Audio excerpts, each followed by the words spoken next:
This is the Steve Gruber Show. And here we go, diving right into it live from the shadow of Detroit, kicking off another brand new hour, another brand new day, another brand new week here on the Steve Gruber Show, fighting for you from the Foxhole Freedom on Real America's Voice, MTN, and the networks reaching all across this country.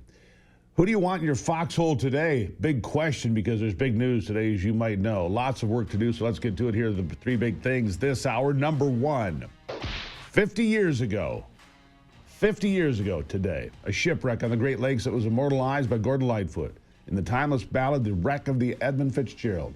One of the worst Great Lakes shipwrecks of all time. 50 years, can you imagine? Number two, President Trump wants to take all the money out of Obamacare and send it directly to the people so they can decide how to get health care, so you can decide, forcing the insurance companies to compete for your business. What do you think of that? And number three, that was the crux of the entire government shutdown, which today, my friends, I can tell you the Democrats have caved. Democrats caved in overnight. The government shutdown is almost over. They're procedurally working their way through it. But let me give you a list of the Democrats who said, we're done with this. We're done with this. Senator Angus King, independent of Maine, John Fetterman, Pennsylvania, Catherine Cortez Masto of Nevada, Jean Shaheen, New Hampshire, Maggie Hassan, New Hampshire, Jackie Rosen, Nevada, Tim Kaine of Virginia, and the number 2 Democrat in the Senate, Dick Durbin of Illinois, all said, we're done. We're done, so they got their 60 votes. And that does emphasize quite clearly, this was always a Democrat shutdown. All it took was Democrats to say, look, we got to stop punishing the American people. We got to stop punishing you. The Democrats, Chuck Schumer got nothing. Nothing. AOC is going to primary him almost immediately. You watch. It's coming. AOC is coming for your seat, Chuck. You blew it. 40 days and 40 nights. What did you get out of it? Well, they got some furloughed federal employees back with back pay. That's about it. This whole thing about health care and $1.5 trillion in money going to illegal aliens, no. No. Democrats lost. Republicans held the line. It's about time. We saw some spine from the Republicans. They held the line and did not cave in. Thank God. And as you can imagine, I'm on social media this morning, as you can imagine. The talking heads, the influencers, man, they are mad as hell.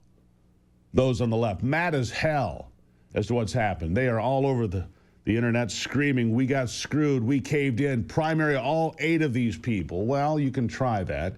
Chances are slim. Senator Chris Murphy of Connecticut, one of those that demanded the government remain closed and people suffer and SNAP benefits don't get paid and air traffic controllers don't get paid and the TSA doesn't get paid and the military doesn't get paid. He looked a little rough. Just a few minutes ago, here's what he had to say. Listen.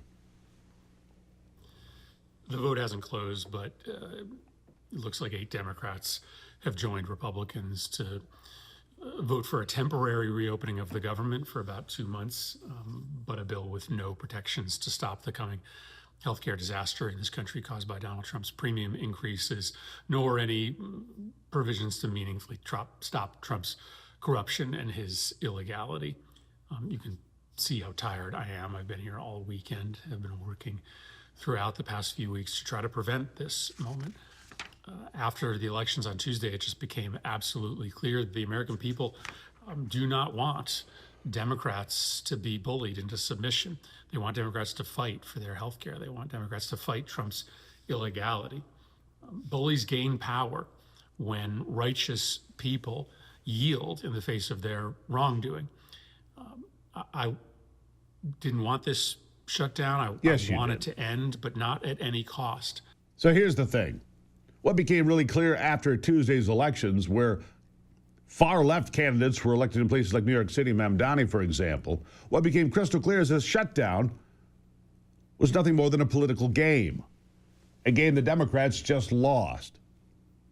It was a game to move the needle on far-left districts like New York City to the left, to bring voters out, to bring young people out. Democrats got nothing out of this. Angus King said the question was, does the shutdown further the goal of achieving some needed support for the extension of tax credits? Our judgment was that it will not. It would not produce that result. And the evidence for that is almost 7 weeks of fruitless attempts to make that happen. Fruitless attempts. But when I say The core Democrats are angry. You have no idea. Mallory McMorrow is a state senator in Michigan. She's running to be the U.S. senator in Michigan. She is a far-left candidate. She is the favorite, in my opinion, to win the seat. If she becomes a Democrat nominee, she'd be the Democrat nominee for that position. Not the favorite to win the position, but the nomination. Here's what she had to say, angry in the grassroots on the far left. Listen. All right, we have got to talk about this deal that just passed through the Senate because it is a bad one. Americans cannot afford this deal. I want to set the stage on why the government was shut down and what happened, because Democrats were only asking for one thing. They were asking for an extension of ACA subsidies to ensure that your healthcare premiums didn't skyrocket. And I heard from constituents here in Michigan, it wasn't like health insurance premiums were just going up 10% or 20%. Some of you were reporting seeing your health insurance premiums double, if not triple. I was just up in the Upper Peninsula and I heard from leaders of UP Health Systems who were concerned that this is just going to lead to people canceling their health insurance, which means they won't go to doctor's appointments, they won't seek preventative care, they will wait until they are so sick that She's right about that. The healthcare system is broken. Why is that? It's broken by design. Obamacare was never designed to work. It was designed to usher in a new day of single-payer health care in America. Government health care, solely. That's what it was designed to do. It was never designed to work. It was never affordable. It was never about care. It was an act, all right. It was a big act by Barack Obama and the Democrats to bring us to where we are. And that's all it ever was. That's all it ever was. It was designed to fail, and fail it did. And now the Democrats, after 40 days and 40 nights of a shutdown of government, have nothing to show for it. Airport problems, SNAP benefits not being paid, essential government employees not being paid. And look, the Democrats voted against paying the military. They voted against paying the TSA. They voted against paying air traffic controllers. Time and time again, even special provisions were put forward to say, hey, we need to pay these people. And they didn't care. They didn't care. Well, 8 Democrats have seen enough, thankfully. Now we've got some more hurdles to get through here, but you're at 60 votes. It's on its way to being reopened before Thanksgiving. Common sense prevailed. Tomorrow, by the way, is Veterans Day. We honor those who serve with courage and commitment. Today's segment proudly sponsored by PuroClean's Veterans Initiative, the PuroVet program. Veterans find new purpose in property restoration and entrepreneurship. The PuroVet program offers veterans a 25% discount on franchise fees, assistance finding funding, industry-leading training and support. We salute every hero who continues to serve their communities through the PuroVet network. You can find out more, purovet.com. If you're a veteran or know one, you want to get started in business and have a leg up and a thank you for your service, here it is today, purovet.com. Purovet.com. Veterans Day. Thank a veteran. Tomorrow. I'll be right back.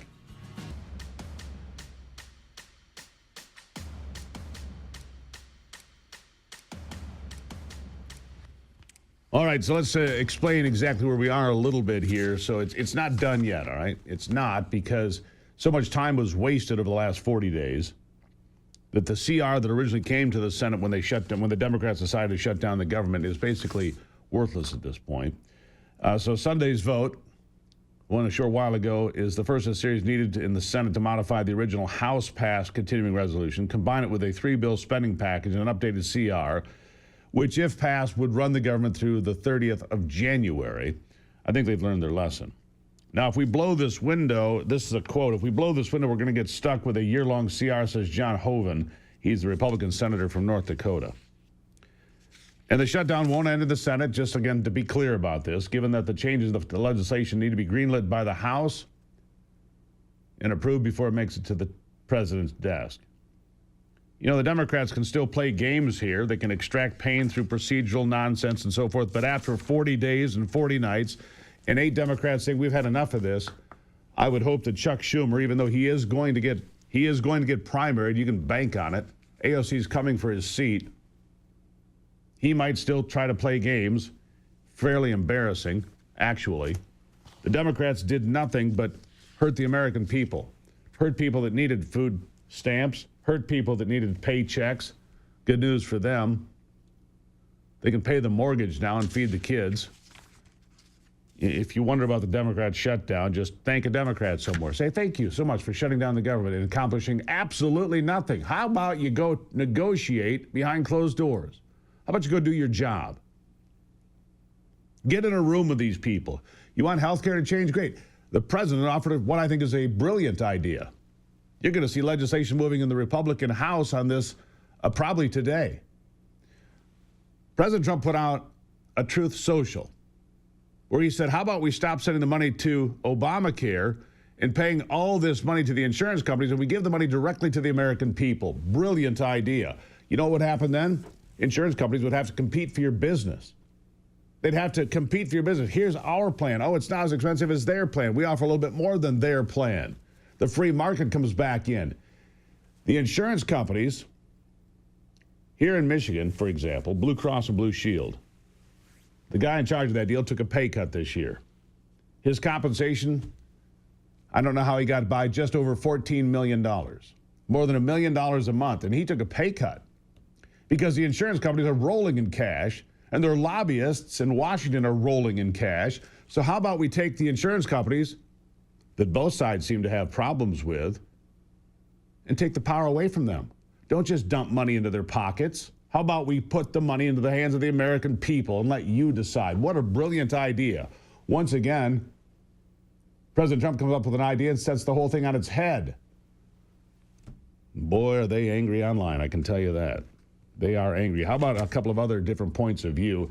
Secretary of Labor, Lori Chavez-DeRimmer, by the way, a Democrat, if you didn't know, the Secretary of Labor is a Democrat, former member of Congress, blames fellow Democrats, one specifically for the shutdown. Here's what she said. We certainly don't have a crystal ball about what we can see, but I think Kevin's correct. The trickle-down effect is what's hurting the American people. Jackie, 40 days of a shutdown is where we are right today, and I'm hoping that the Senate Democrats will get it right. This Schumer shutdown is hurting all Americans, not only our current workforce, but our future workforce. And, you know, BLS, Bureau of Labor Statistics, which falls under the Department of Labor, while independent, we're not even able to collect that data and or report on it because we don't have the workforce in place to do so. The markets count on it, the Americans' economy counts on it, and the momentum that we had moving forward before Democrats chose to shut down and hurt the American people. I can tell you, as a former member of Congress, I voted 5 times for a clean CR under the Biden administration, under Biden levels of funding, the 2023 levels, because we never want to play games on the backs of the American people, and that's what's happening. Yeah. It's exactly what was happening. They were playing games with the American people. 100% that's what was happening. Lee Zeldin, the director of the EPA, the administrator there, says the damage from the shutdown, even though we're coming close to having it done now, the damage could linger. Here's what he said.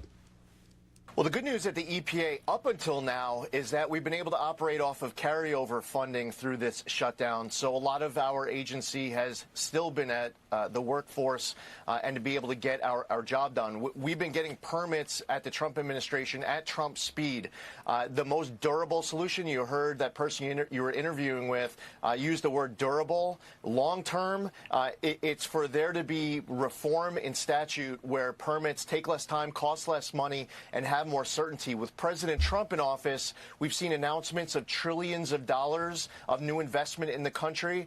I've been traveling the country. I've been to 48 states so far, and I've been there for where groundbreaking has already happened of multi-billion-dollar projects from West Memphis, Arkansas, to Idaho Falls, Idaho, Cheyenne, Wyoming, and that list goes on. Trillions of dollars pouring into this country because President Trump was in office. So we're fulfilling that Trump mandate. The longer this shutdown goes on, though, and we have to furlough more employees, yes, we're going to start to see an impact across the board. And that's why this shutdown needs to end.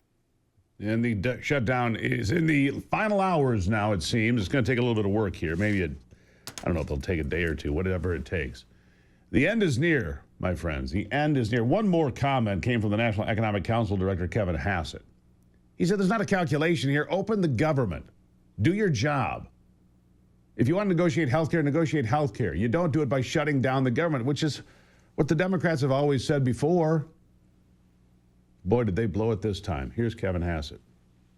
We don't have a political calculation. Our calculation is to get the government open, to get the food stamps to people, and to get people to be paid. 750,000 government workers aren't getting paid right now. I know you're talking to the governor of Maryland in a minute. I'm sure his people are really hurting. Let's just get the government open, and then let's talk about things like the health care premiums. But do that through regular order. That's right, through regular order. There you have it. Democrats were celebrating, dancing in the streets, the election of a communist in New York City less than a week ago. Well, those celebrations have dissipated, to say the least.